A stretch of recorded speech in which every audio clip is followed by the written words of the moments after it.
এই জাতির পোলাপান কতটা লেম, এটা আমি আজকে আমার এলাকার এক ভাইয়ের আম্মা মারা গেছে ক্যান্সারে আজকে সকালবেলা।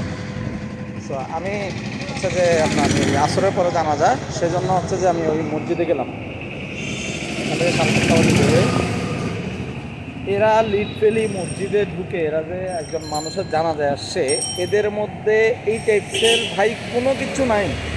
যার আম্মা মারা গেছে ইনি মানে অবস্থা দেখলে, ওনার বর্তমান অবস্থা যদি কেউ দেখতো তাহলে হয়তো বা বুঝতে পারতো যে আসলে তার ভিতরের কন্ডিশনটা কী।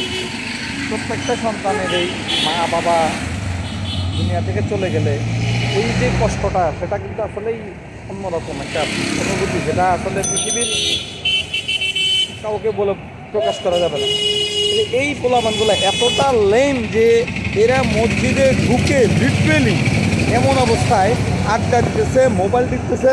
মানে এরা নিজেদেরকে যে কী মনে করতেছে, না আছে মাথায় টুপি, না আছে সুন্দর কোনো মানে পাঞ্জাবি পরে কি বিয়ে বাড়িতে আসছে, না জানাজা আসছে, কেউ মারা গেছে ওখানে আসছে না কি।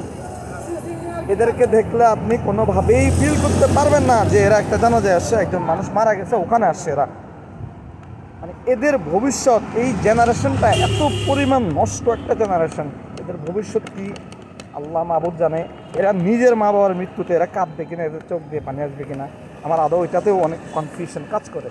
হ্যাঁ, মসজিদে নামাজের সময় ঢোকে, এদের হুড়হুড়ানির জন্য পুরো মসজিদের মানুষগুলো তাদের দিকে তাক করে তাকাই আছে। কতটা লেম জাতি, ধিক্কার জানায় তোমাদের প্রতি।